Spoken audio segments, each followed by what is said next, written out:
Hi, it's Simon Smart here. Now, you may not know, but it's National Science Week. And to celebrate, we're replaying the most downloaded episode of Life and Faith from last year, which, would you believe, was about maths. Or math, if you're in America. We speak to some of the brightest mathematical minds in Australia and around the world. And we talk about the man described as the most romantic figure in recent mathematical history, Srinivasa Ramanujan. His life was captured in a movie from last year, The Man Who Knew Infinity. There's also a special treat at the end of the show, so keep listening to hear former Archbishop of Canterbury, Rowan Williams, read his poem about the beauty and wonder of numbers.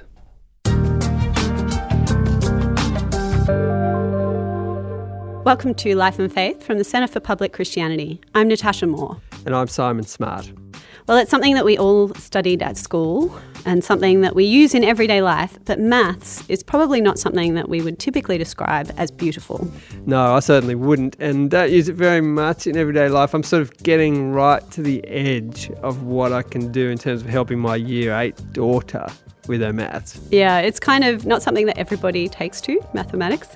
But recently I saw a movie about, quote, the most romantic figure in recent mathematical history, and realised that maybe there is more beauty and even romance to be found in the world of mathematics than expected. What do you see? Sand. Imagine if we could look so closely, we could see each grain, each particle. You see, there are patterns in everything. The Man Who Knew Infinity is a movie about Srinivasa Ramanujan, who was this self-taught mathematical genius from what was then Madras. He moved to Cambridge University in 1914 to work with the eminent mathematician G.H. Hardy. And what unfolds is not only a story about their incredible work, but also an unlikely friendship. Ramanujan was a devout Hindu, and his faith was central to everything he did. He's famously quoted as saying that an equation for me has no meaning unless it expresses a thought of God. We need proofs of your work. But they are right, sir. How do you know that theorem? It came to me. You wanted to know how I get my ideas. God speaks to me. There are no proofs. We're just supposed to take him at his word. Hardy, on the other hand, was a hard-boiled atheist who was a stickler for proofs. Mr. Littlewood has calculated a number, and it shows that your theorem will sometimes predict less, not more, than the actual number of primes. Your theorem is wrong. And this is why we cannot publish any more until you finally trust me on this business of proofs. It sounds like this movie raises some interesting questions about divine inspiration, whether having faith is the opposite of having proof, and also this idea of finding beauty and wonder in maths. I recently had the chance to chat with Oxford mathematician John Lennox about whether he finds maths beautiful, and we're going to hear from him later on. And we're also, something a bit different, going to hear a poet who also happens to be a former Archbishop of Canterbury read and explain a poem of his. But first we've got a homegrown, very eminent mathematician, Professor Cheryl Prager, Director of the Centre for Mathematics of Symmetry and Computation at the University of Western Australia. She was appointed as a member of the Order of Australia in 1999 and received the Centenary Medal of the Australian Government in 2003 for her service to mathematics in Australia. We've got her on the line today to speak about maths and beauty, faith and proof. She's someone who thinks you can detect the patterns of God's reality within mathematics. So Cheryl, you've seen The Man Who Knew Infinity. It's not every day that you see a movie about mathematics hitting the big screen, although there have been a few. What did you make of it? Oh, I thought it was a wonderful film. I think it's the best film about mathematics that's ever been made. It really rings true to mathematicians, and it's a fantastic story as well, quite a romantic story. Now, as a mathematician, you're already familiar with Ramanujan's equations. I wanted to ask you, how important is he in the world of mathematics today? I think every serious mathematician has heard of Ramanujan. His work was highly influential in modern developments in number theory, which isn't quite my area, but I've heard of him a lot, and he has been commemorated with a couple of prizes which make his life live on. What about his faith? Now, he was quite a devout Hindu, and he believed his mathematical insights were a divine gift. How did you respond to that side of the story? Well, that was very clear coming through in the movie. We saw how important his spiritual life was for him, both in India and then in the UK when he travels to work in Cambridge with the great G.H. Hardy. He's having difficulties settling in with the culture, but a lot of it is his determination to maintain his spiritual life. And I think his religious beliefs were such a central part of his life and the way he worked that really came through in the movie. And then I read a bit more about it afterwards. There was one scene where he is paying his devotions to a figurine of the Hindu god, and that is a very, very moving scene. Later on, in reading about it, I realised that he ascribed some of his mathematical insights to divine inspiration, and I found that very, very interesting. Yeah. He famously said that an equation for me has no meaning unless it expresses a thought of God. And obviously he has specific Hindu beliefs, but he's not the only kind of mathematician to think that way about the relationship between divine reality and human kind of intellectual endeavour, is he? No, not at all. I mean, that goes way, way back to trying philosophical approaches to working out what is reality in the reality that we can't see. You know, what is mathematical reality? Do we construct something? Do we create something? Or are we discovering a mathematical reality that's already there? I think every scientist probably has an internal view about how they regard their own work.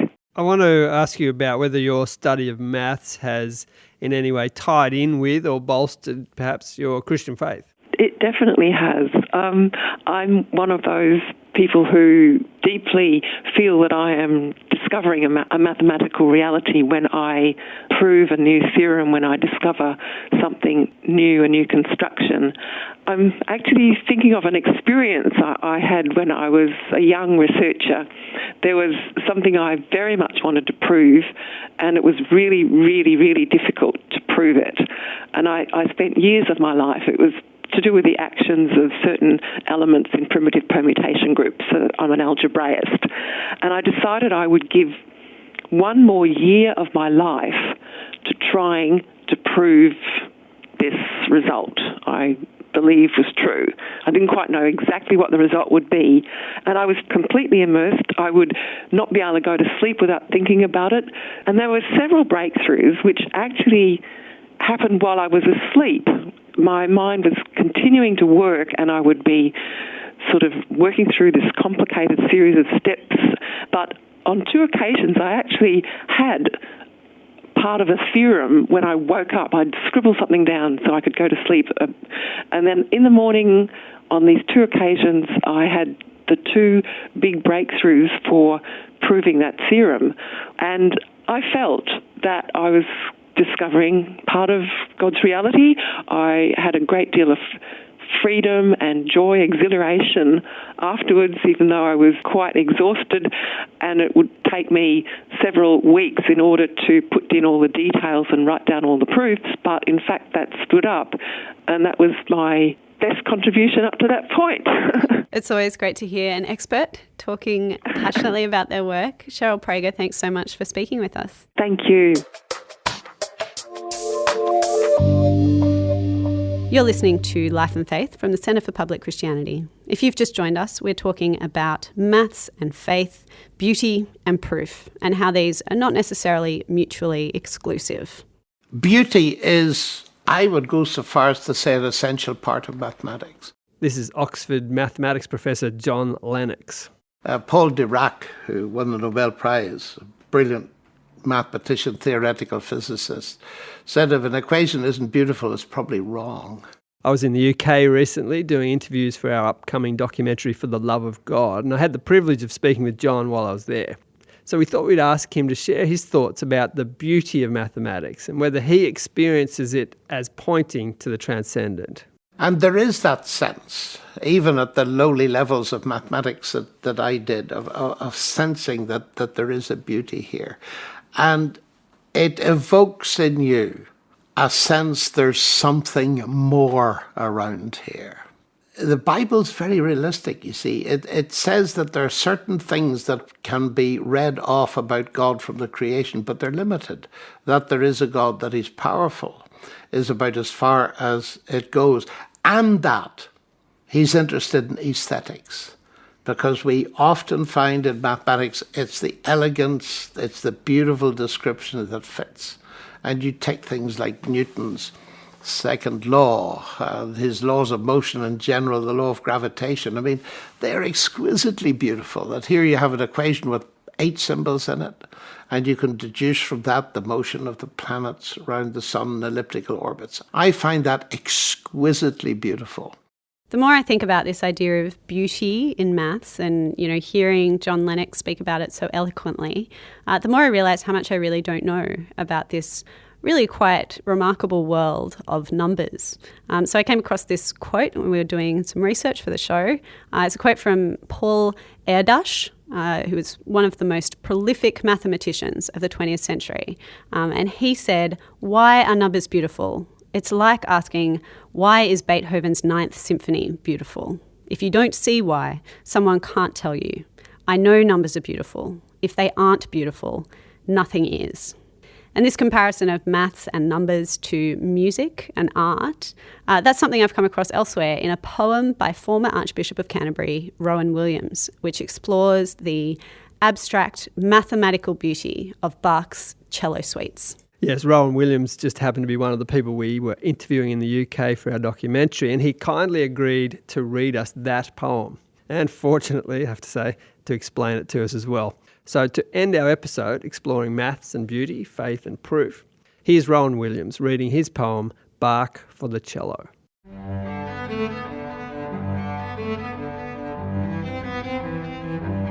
By mathematics we shall come to heaven. This page, the door of God's academy for the geometer, where the pale lines involve a continent, transcribe the countryside of formal light, kindle with friction. Passion will scorch deep in these sharp canals. Under the level moon, desire runs fast. The flesh aches on its string, without consummation, without loss.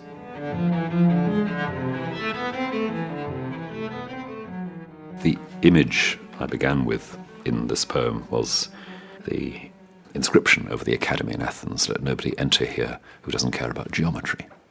You think, what a bizarre thing to say.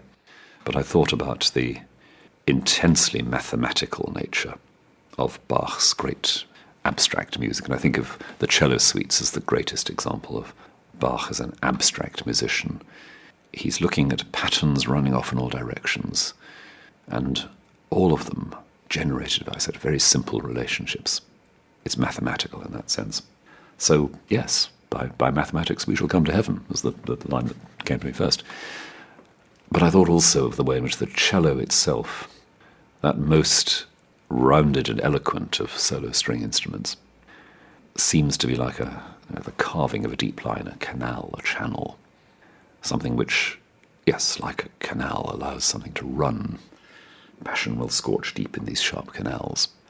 And the mysterious fact then that out of this very abstract, very mathematical set of relationships comes a depth of emotion, almost emotion you have got a word for. And what do the cello suites make you feel? Happy? Sad? I don't know. They make you feel. Hence, the flesh aches on its string. A sort of almost unbearable intensity of yearning, a sheer depth of awareness that comes out. And so, without consummation, without loss. It's not a feeling that comes to a climax and a release, and at the same time it's not a feeling that just comes and goes. It's a level of sheer felt presence that is generated there, and that's why, for me, the cello suites are the supreme music, I have to say, even in Bach.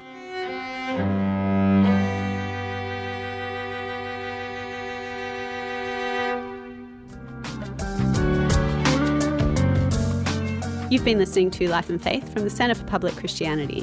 Whether you consider yourself a numbers person or not, we hope you enjoyed this episode exploring the beautiful world of maths.